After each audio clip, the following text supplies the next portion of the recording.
Okay, so before we get into anything, I'd just like to ask you, how's your day? My day is great, and Philip, my brother, partner, and co-writer of the song, is going to join us on this interview as well. Oh, that's very nice. I was not aware of that. I don't think I included any questions for him, but most of the questions are ambiguous. That'll work for both of you. So that's what I figured. Yeah, thank you. Well, without further ado, would you like to get into it, or do I need to wait on Philip? All right, here. How are you? No, we're good, mate. We're good. It's very nice to meet the both of you. Thank you. How are you? I'm doing very well. Where are you, by the way? Where are you at? I am from South Carolina, United States. Oh, beautiful. Are you close to the beach? Not really. Oh, well, are you close to Moog? Moog? No, unfortunately, I don't think I am. No, Moog had a museum that was worth visiting over there, but they recently changed their facilities. So yeah. Anyway, okay, let's do these questions. Yeah. All right, well, first off, I'd like to preface these questions by saying I'm aware you've been doing a good few interviews lately, but I haven't really gotten around to being able to read through all of them. So I apologize if some of these questions do come off like a broken record. No worries. Okay. So first off here, a very basic question, just what got you into music? Well, I think both of us, we were in a very successful rock and roll band. We started when we were about 13. So we actually quit school and just went to do music. And I'm not, saying anybody should quit school. I'm just saying it's what we did. But we ended up being very successful. And Sweeney Todd that was touring Canada at the time, and I think we did 360 days in a year of playing an event every night. So that was crazy. But after that, obviously happened. We moved to Los Angeles and started a rock and roll band, which is actually where Ulterior Motives was born. So we kind of started music from influence of our other brother, John, who was a drummer of a very successful band, and we kind of came from that. Yeah, for the people who are into the 80s that go way back, Nick used to be the singer of that band, and he had a really big hit. The band had a big hit, gold record, called Roxy Roller, but then he went in to write a song called Hot Child in the City, and he wrote a bunch of hits for the band Scandal, which was a very big 80s band. And then when he left the band, Bryan Adams, he did very successful, joined the band. And when he left the band, Chris became the lead singer, and I became a guitar player, and our brother was the original member. And so we did really well. I mean, we were 18 years old playing in front of, 20, 30,000 people. So we got shifted into this really young, being inspired by our older brother, John, obviously. And that's how we kind of got so inspired to get started. Then, like Chris said, we moved to the States, and we started changing a little bit in our influence to the, Duran Duran Culture Club, that type of stuff. And then we got to meet a producer, and the producer just loved it's really funny for your listeners. He brought us into I was back then when there was record companies. They brought us in. They would have Chris on one side and me on the other, and we'd be singing in their ears songs like Ulterior Motives, and the harmonies. It was quite a ride. 80s was an incredible time for music. And with all of this that's just happened for us, I have to tell you, it's warmed our hearts because it just brought that all back. That sounds amazing. It's very awesome how at such a young age, you were able to pursue your talents and really be successful in it. That is something I very admire. Well, everybody can do it. You've just got to stick to your guns and say, hey, what am I here for? And you want to be your fullest potential when you wake up in the morning and say, hey, I'm going to do this and be this. It's crazy because even when I went out with even a lot of incredible women and models and stuff like that, and my life was whatever, I kept looking at the television on MTV when they played videos and said, I want to be Duran Duran, man. Yeah, that was everything with me, was to be Duran Duran. there was that movie, I don't know if you've seen it, but it's called Velvet Goldmine, and Christian Bale plays a guy, and he's staring at the TV all the time, and it's Ewan McGregor who plays a David Bowie-type Ziggy Stardust character on the television, and he's just staring at him, and he just knows his purpose in life is to be up on that stage. And, you know, of course, he's got the parents making fun of him and all that, which kids can really relate to when they're putting on the makeup back then in the 80s. And, you know, we shaved our eyebrows off. The whole 80s thing that was very popular through that thing. I have to tell you, the people nowadays, I mean, I think there's a lot of great music, but back then it was incredible. Chris and I were fortunate after that to open up for Motley Crue. At the Troubadour before they were really discovered. We got to meet U2 before they were even big. They were just playing in a little club. So back then, everything was kind of like more, you know, easy to access compared to nowadays. It was just all real and authentic. It wasn't so, I don't know, contrived it is nowadays. Oh, wow. I think I actually heard about the Motley Crue part during when I was skimming through one of the interviews.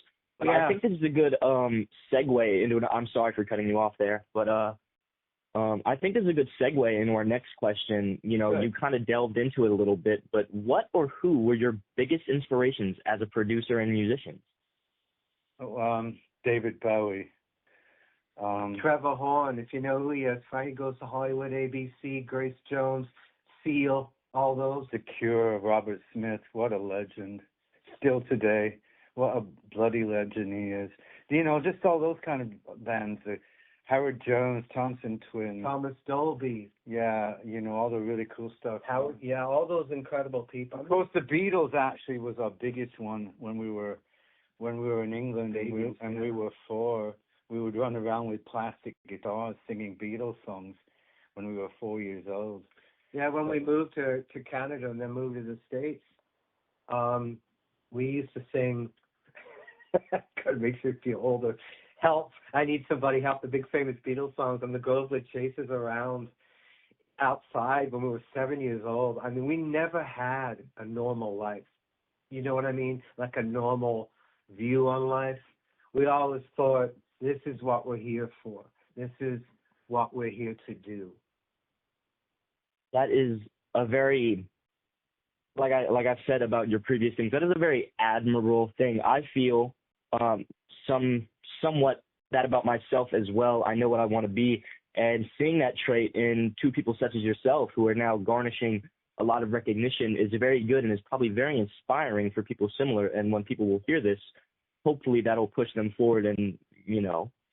Well, I hope so. I think it's just important to be original and not follow, you know, the routine thing. And then also it's really important to be really good to people and not be arrogant and not be better, feel like you're better than them, and not be a bully and not to be all that kind of rude stuff that you're seeing all over the internet as well. You know, so it's just important to be who you would want to be in a movie, you know, that hero, the heroine, whatever. Just be that kind of person that you've always wanted to be, a good person. And I think what's really a good quote there is, we remember Mom, dear Mom who's in heaven, and she always used to say, why can't you be normal? Why can't you just fit in? Nah. If you fit in, then you're out. But, you know, when you're born that, you know, and you're doing it that early, we started when we were 11 playing guitar in the basement, and Chris playing bass, and we were singing, writing songs. And, you know, you just stick with it. And, you know, no matter what anybody tells you, you know what you're on this planet for, and you never listen to anyone else. You listen to your heart, because eventually it pays off. It might not be today, tomorrow, or 10 years, but it will pay off. I think if all the people that went to bat for Ulterior Motives has proved that to us, even something 40 years ago that you didn't think was successful can come back. That's pretty cool. Yeah, and as you said, you know, you said yourself, 10 years down the line, 20 years down the line, you can see it pay off, and it's really awesome to see that you guys are finally getting that moment for yourselves to see it pay off. I'm sure it did before, but now it's just exploding. Yeah. Well, I think it's mostly paid off for us now is because all you beautiful people are recognizing this song, and it's so beautiful to watch all these people singing it on TikTok, and I'm not talking about the people that are redoing it and trying to steal the song, because I've seen that happen quite a few times recently, but I'm talking about the people that generally love the song for what it is, and they're singing it, and it's so beautiful to see that stuff. There is no greater high for an artist of any kind, no matter what you do, but to see people singing a song and you know, they dress like 80s on all over. My daughter called me up and she goes, "Dad, you're all over TikTok." I said, "What?" She goes, "You're all over TikTok." And I went, "Oh my God, they're all singing this song." It was just, I mean, it brought tears to our eyes to hear that people loving the music we did. And it was just, we were speechless. Wow. So now moving on from that, you know, that was amazing stuff to hear from you all. And you all is in you too. But moving on to my third question, what were some of your aspirations with the music industry? I know you've said things such as, you know, you wanted to follow your path. That's what you knew it was for. But when you were originally starting out, what was your original kind of intention? What were your dreams of it? Well, I think for me, this is Christopher. I wanted to be either Indiana Jones, James Bond, or a rock star. So I went for try to be the rock star, and I just was really into David Bowie growing up. You know, all that kind of stuff, and you know, The Cure and all those really cool bands. And to me, it just seemed like freedom. You know, it just seemed like that's what I wanted to do. It was just simple that we couldn't live a normal existence. That you knew that you were on this earth for something greater. And no matter how many people tell you, you know, you got to get a real job, lad. You got to this, you know, life is hard, you know, all this stuff. I do understand that because we're both parents, you know, Chris is and so am I.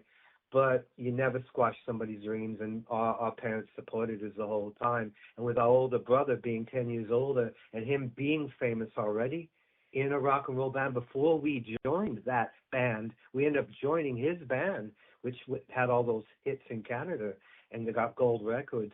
We knew that we were able to manifest what we wanted. So we saw it happening for him, so we knew we could do it ourselves. So that's kind of what made it all happen. Yeah. Reversing to that parent part, I'd like to say having a supportive family figure is really important. I'm glad you guys have that. I have that as well.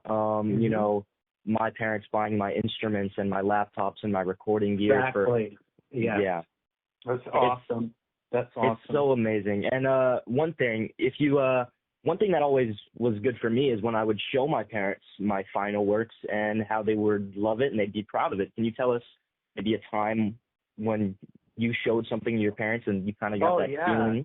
Yeah, Dad. Well, to be honest with you, most of the time I don't think we got the support, but I don't know if they understood the music at that time. But I do remember. I remember Dad sitting there holding the family dog. Do you remember that? Yeah, That picture I do. Yeah.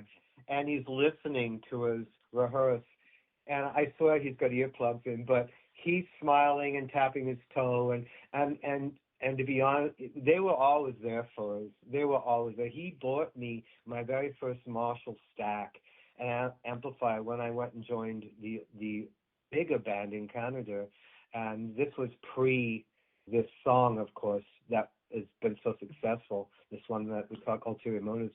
But they were very supportive, and they were very, very amazing. And my first bass guitar was if you know the Beatles, Paul McCartney's Hofner, his famous violin bass guitar. My dad bought me one of those. Was my first bass guitar. I wish I still had it today. Yeah, it'd be worth a fortune. Be worth a fortune, but unfortunately, you have to sell things sometimes to move to the next step. So.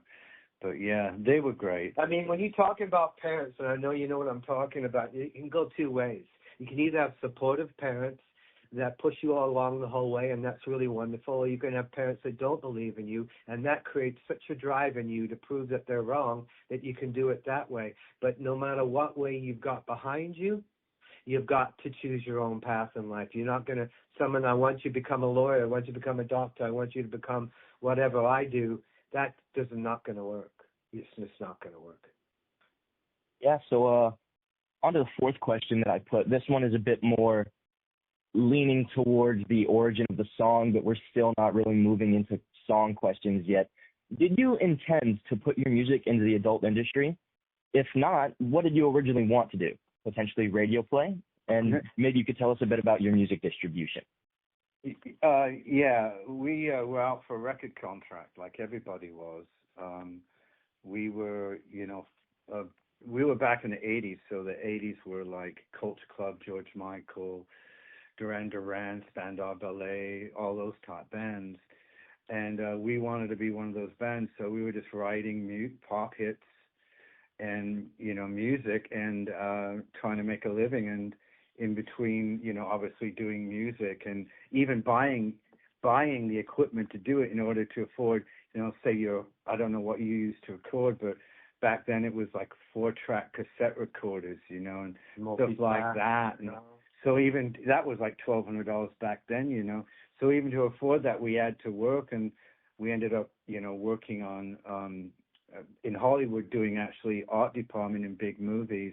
And then somebody said to us, "Hey, dude, I do adult films. I need some people to do some heavy, lifting and, bring in the equipment or Drive the car, whatever, bring the food, whatever it is, and we'll pay you this much money." And we said, "Well, that's cool." I didn't really think about what they were doing, and I didn't really care because I wasn't really into it. I was just into surviving as a musician. And then he said to us, "Hey, if you got any music, we could license some music to help you guys out." That's how cool it was, And I didn't care, To me, we were just selling music. I mean, licensing music and making money to be able to survive from our music. And then we would take that money and buy the next updated equipment piece, keyboard or recorder. So we never wrote or intended to have music in adult films. But when they ask us, "Hey, we're going to give you some money, will you do it?" Yeah, I'll do it because, who wouldn't do it, right? So Right.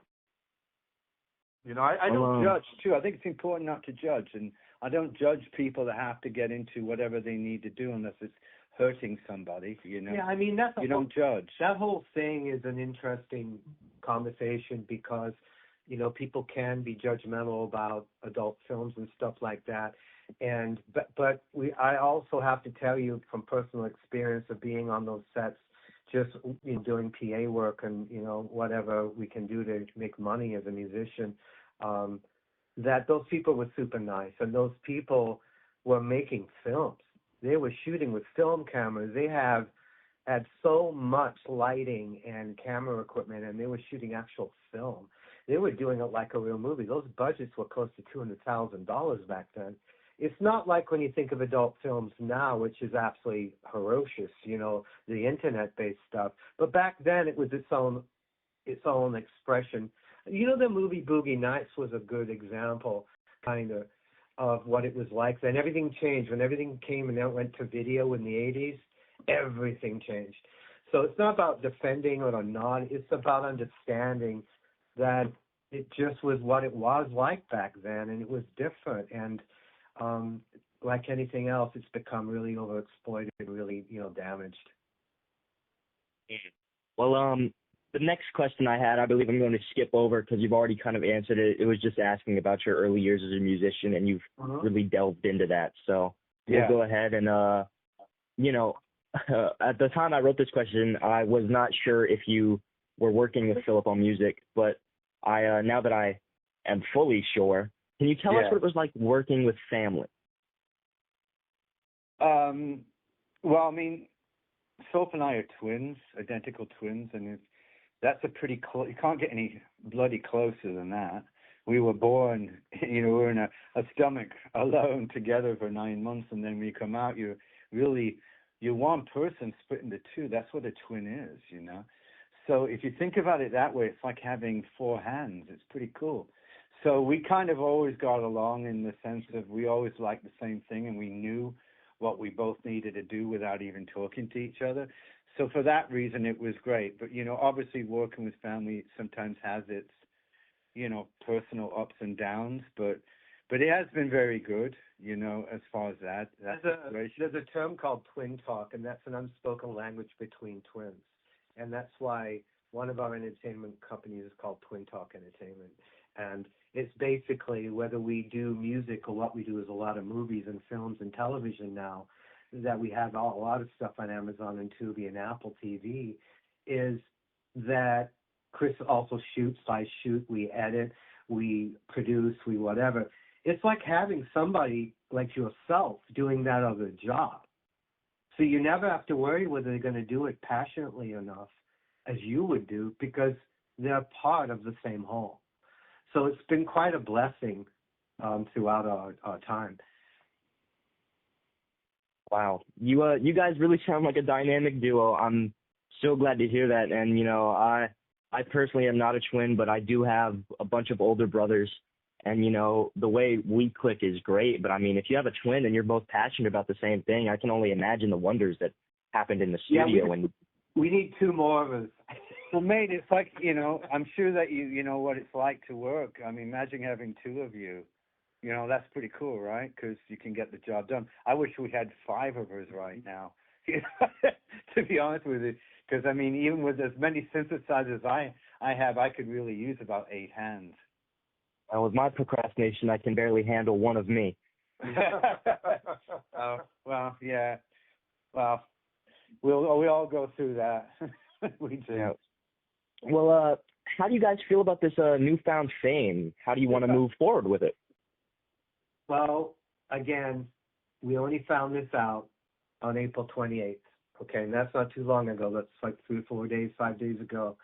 And our phones, social media, text, email, everything else started blowing up. And we found out that this was considered one of the most popular songs ever searched on the internet, and was over 40,000 sleuths and millions of people, contributing on Reddit and TikTok and all this. It's pretty overwhelming. And I said to Chris, so what do they want? What do they want to do? I mean, they want a clean version of the song, right? That's what I understand. They want one without the adult soundtrack that was in it. And so the first thing we suggested to do is we'll go in the studio, right? Chris, you want to elaborate on that? Well, I think that fame is a very dangerous thing.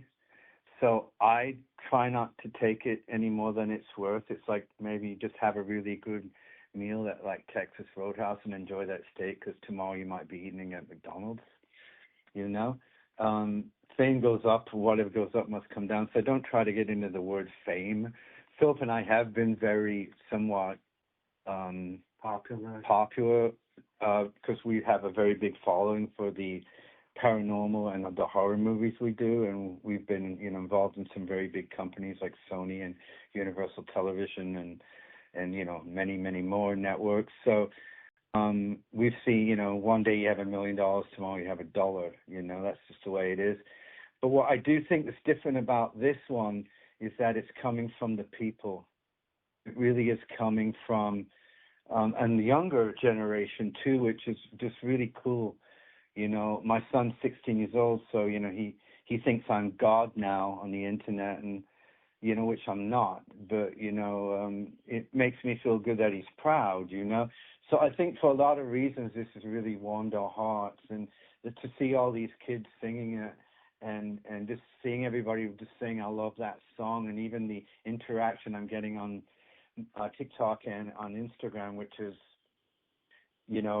I think my posts are going to 1 million now, and to me, I've never had that before, so, but what's really cool is it's all talking about music, and it's talking about synthesizers and music production, and I'm really into that. So I'm really enjoying this, but I tell you, we don't want to let our new fan base down. So we want to take a little bit of time to wrap up Ulterior Motives, and do it right for them. Yeah, we weren't. It's not about being able to find the original track, because we have the original tracks itself, but it's because of the time they were recorded. The quality is a little challenging, and we just don't think re-releasing something that's not a lot better than what's already out there, that they've filtered all that. So we decided that we would go back in and remix it and redo the song and re-release it. So it's kind of like, because I've been asked this 5 million times on the social media. We have the rhythm tracks, which is the bass, the drums, and the guitar. The twang guitar. Okay. Yeah. But we don't have the lead solo. We don't have the CM fairlight hits or the keyboards, and we don't have the vocals. Well, we are capable of doing all that.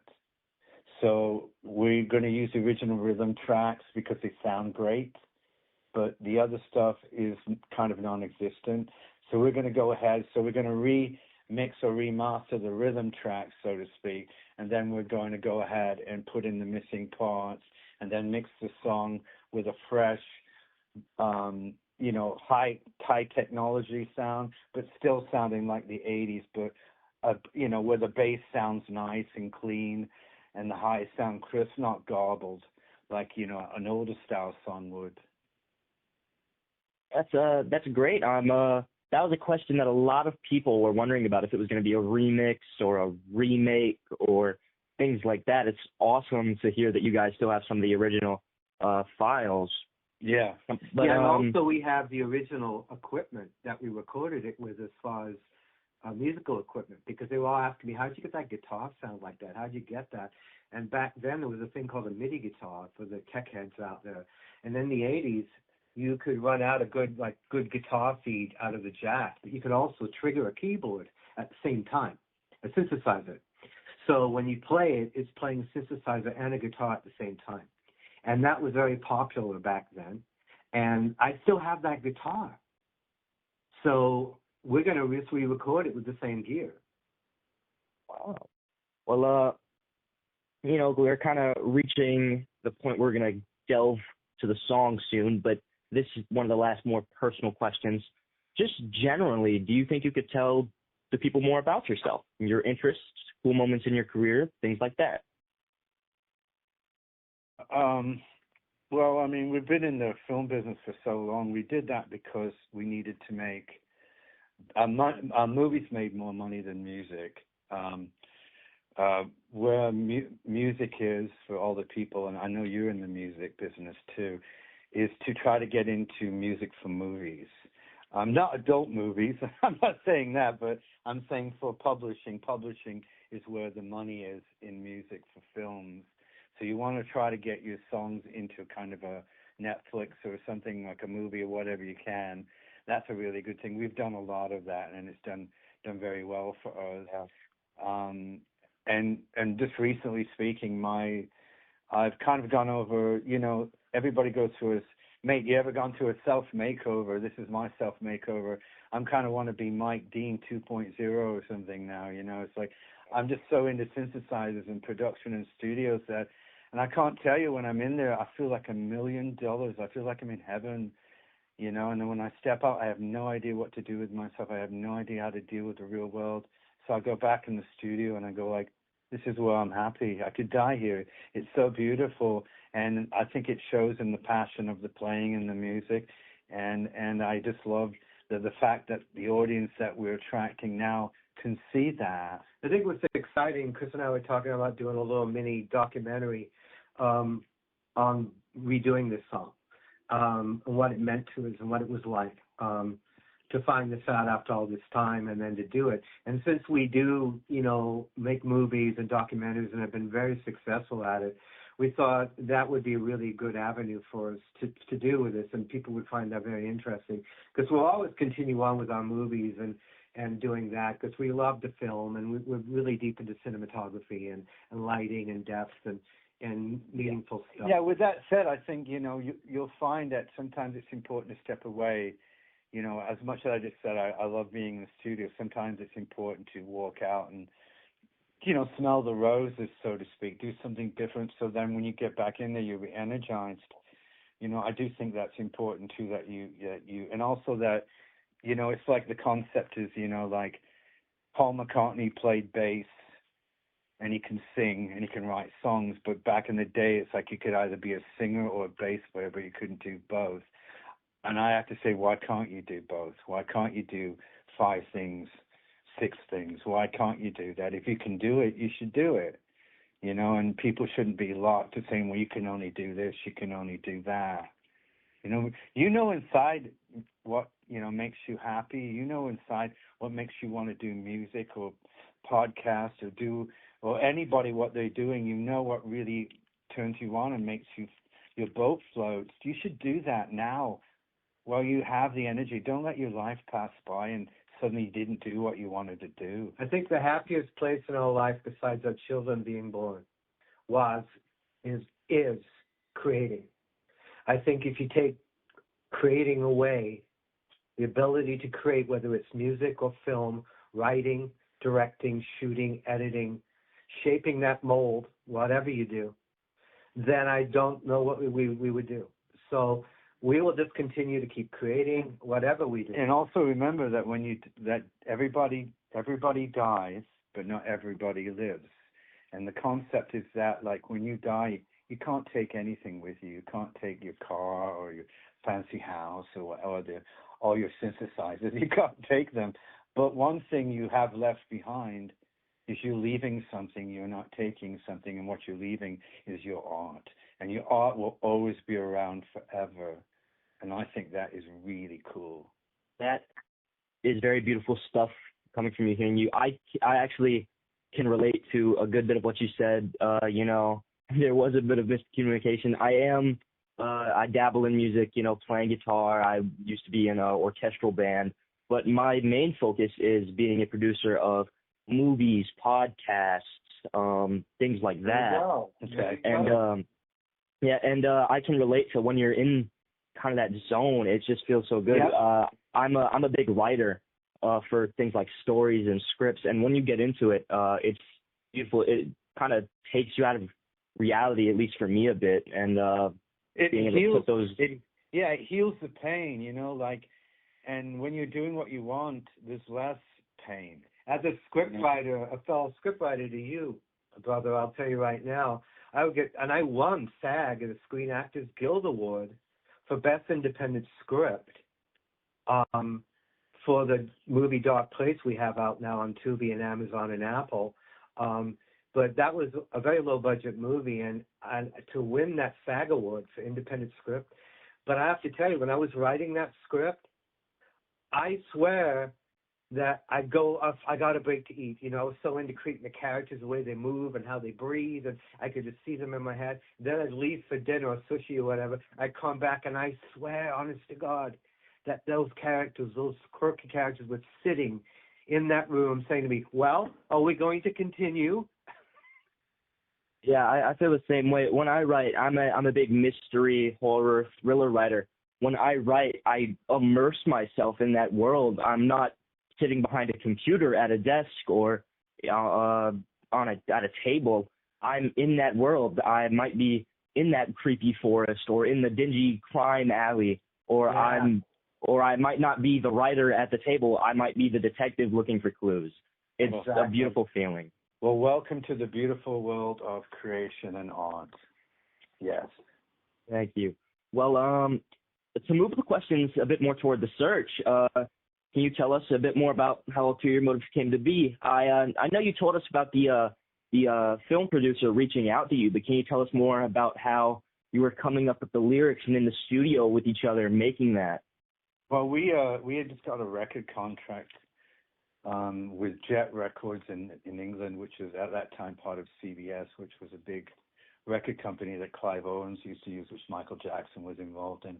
So we got a record contract with them. So we went to England and toured a little bit. And then when we came back to America, we got another contract with Capitol Records. Unfortunately, something happened and didn't work out as we all hoped. but the guy that produced us was a big producer. He was producing David Byrne from the Talking Heads, actually, the movie Start Making Sense, and he had done the executive producing on Silence of the Lambs, the Anthony Hopkins. Jonathan Demme produced, I think, UB40, Red Wine. He was doing a lot of music videos, and he was great, and he was very supportive to our talent.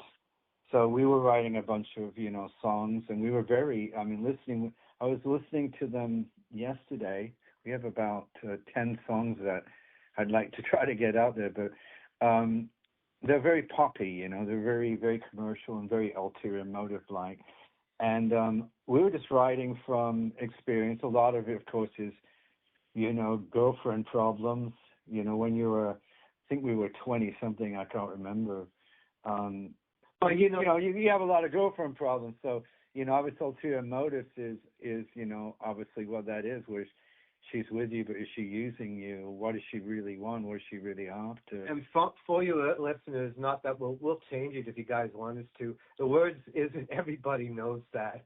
Everybody knows it. I picked up on that, and I also read it in the script. A lot of people. Everyone knows it. Yeah. You've got Ulterior you've got. Yeah, because it rhymes. Yeah. It rhymes with that. Yeah. I can't remember I remember I listened to a audio isolated version for the first time, and I was listening. I was like, I guess we got it wrong.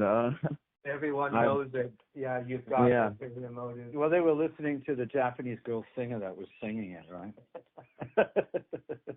There was a bunch of people on the internet saying it was a Japanese girl, 13-year-old girl singer, and I'm going, really? I didn't feel Japanese that day, though, Yeah, while I wasn't directly involved in the search, I kind of was always watching and seeing how it was going. There was a lot of crazy ideas about who was singing it or who the band was, Well, they said Savage Garden. I heard some stuff that it Hayes. was who's it? Darren Hayes. Darren Hayes from Savage Garden was singing it, and they tried to reach out to him to get it to redo it, and I remember that hit song that they did, Savage Garden. But yeah, it's been pretty cool. But I mean, going back to writing those songs, it was basically based on personal experiences at the time. We have like a book of, when I found the lyrics I posted, which are the original ones, they were sealed in an airtight container, and there's like over 200 songs in there that we wrote since we were 13 up till like 95 or something. There's like 200 songs there, and I was happy to find Ulterior Motives there. It was a little smudged, some water damage, but I was really happy to find that. That was pretty cool. So I mean, it was just a process like anybody writing. We wanted to write pop songs, and we just focused on it. It comes very natural, to be honest with you.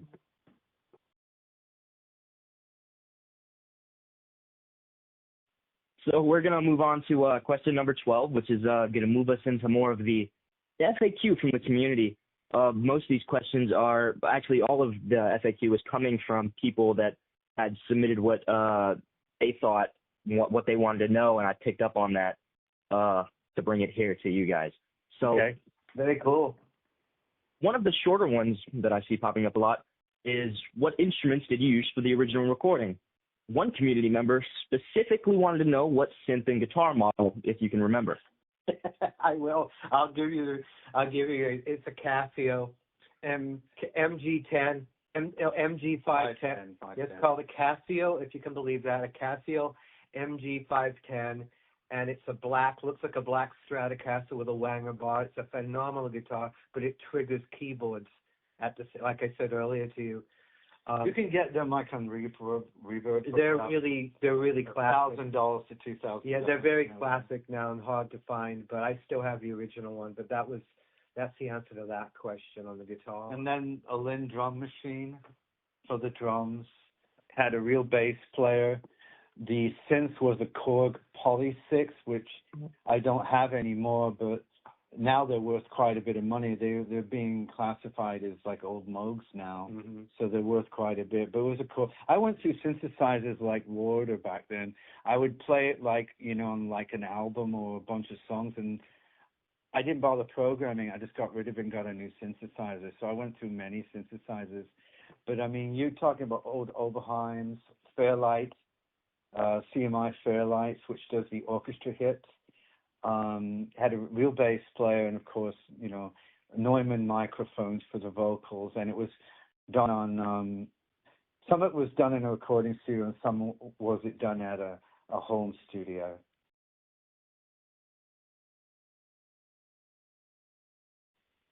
All right. I know you said you had another bass player. Some people, though I didn't add this to my little question list, wanted to know about other people playing in the band with you making this song at the time. We had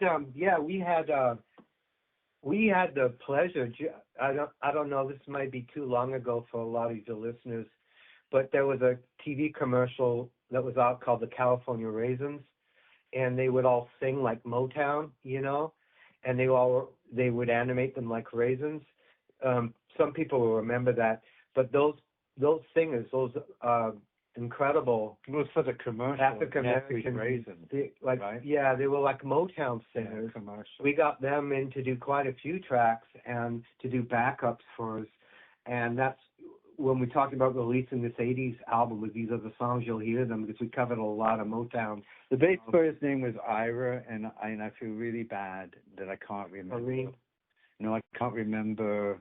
I don't remember the keyboard player. I think his name was George. I don't know. We just hired him, to be honest with you, off of Venice Beach. He used to bring his Jupiter 8 from his apartment on Venice Beach inside his small convertible over to our house. So I don't remember that. I know that one of the guys who programmed, his name was Mike. He was with Gary Getzman. So, it was so long ago, to be honest with you.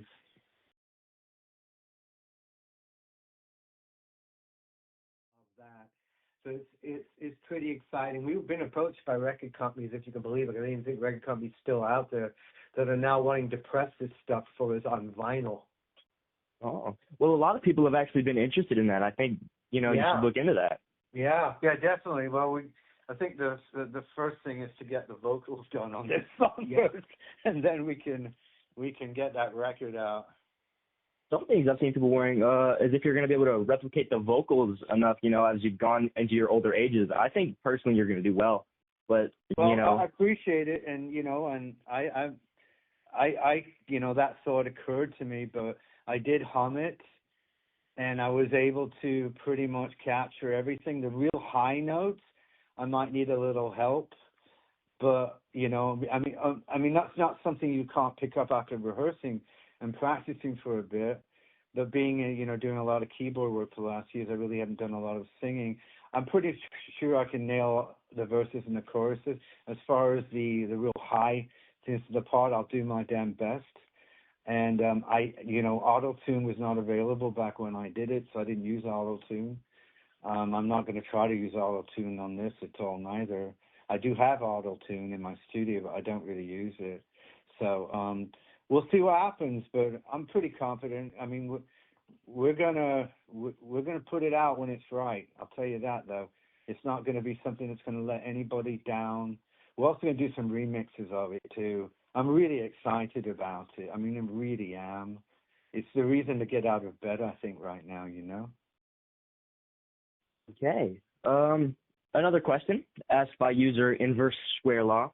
Do you remember in what studio you recorded the song, or was this a home project? Both. I remember we did a lot of recording in the Village Recording Studios in Los Angeles, which is where Peter Gabriel, Robbie Robertson, the band. They did that Sledgehammer there. Pink Floyd. A lot of big bands recorded. It's a beautiful studio. We recorded a lot of it there. And then there was another studio, and I don't know the name, but it was a small studio in Burbank that we worked with Gary Getzman on. Great times, really great times. Small studio there, and then the rest of it, the songs were written at home on a home studio, and then they were taken into the studio to be completed. Doing Ulterior Motives. But with all that said, I would love to release an EP by summer. Ooh, okay. Yeah. And like I said, it was a very ambitious question. I made sure to write that down when I whipped up the question. Say, this has been hunted for since 2021. They can wait a couple of months. Yeah, I didn't. When I was writing the question, I was scared that you guys were gonna think I was pretentious or being too ambitious. You know, I hate. We want to do it as soon as possible. You know, obviously, if the track had its original vocals, I'll tell you what you would get. If we had the original vocals, you would just get a remaster. We would go in, I have a big recording studio. I would go and remaster it, because it would have already been mixed, okay? Meaning that the vocals were attached to the band, and there's not much you can do. And then I would release it, and I'm sure everybody would be happy. But this is kind of cool because this is going to give you a new energy. I mean, we're going to do it 80s, so don't get me wrong, but it's going to have the passion and the feel of what it is now that you guys thought when you heard it, but it's going to be that way for us because Phil's going to do the guitar, which he did the guitar on the original one, and I'm going to do the vocals, which I did the original vocals, and I'm going to do my damn best to get him as close as possible, but still have the passion and the feeling in it. We'll give him some helium. Yeah.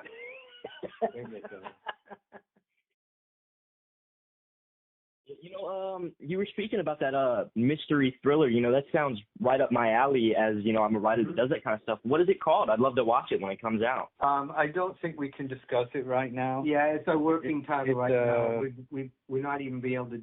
Usually, we'd be all over the promotion engine with it, but the producers, because it's a big film, have told us that we can't say anything about it until the marketing comes in. So, but it's a really cool story. It's kind of like a nice. We do have 7, but we do have some other films that we're working that we've done, and one is an incredible horror movie about what happens when you blink and what you see in the darkness of your blink, and that is one we have created. And Never Blink. It's called Never Blink, and that's going to be coming out soon. That is a very interesting concept. Me as a writer, mine are. Well, I try and see. Yeah, well, did you know as a writer, check this out, I'll just say it really quickly, but when you blink, it's 0.1 second. That's how long it takes to blink. When you add that up throughout the day, it adds up to be 48 minutes you spend blinking. And when you blink, you go into the darkness. You do, because if you blink, you'll see it's a little dark, but your eyes, make something up so you don't lose your balance. We've found a way to record what's in the darkness when you blink for 48 minutes a day, and it's scary as hell. Wow. Yeah, that's our new movie, Never Blink. There's a plug for it. This is actually kind of moving into the last question we had, so I'm not really going to break it up by asking the question. It's just kind of, it's a question for me, maybe people that are like me. What would you say to other aspiring artists, musicians, and producers, like myself, being a writer and wanting to get into film and TV and cinematography and all that, and how I've even told you about what I create and stuff? What would you tell people that are looking to get in those mediums? Be original and keep your faith and believe in yourself, no matter what. Because if you don't do what you want to do, you're going to be really miserable. Just believe in yourself and be original. Don't fall in the copy zone.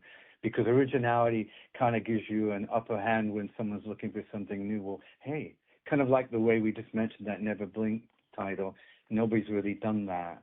So you want to do something original and just really believe in yourself and just be nice to yourself. It's going to take time and you got to put in the hard work, but don't never give up.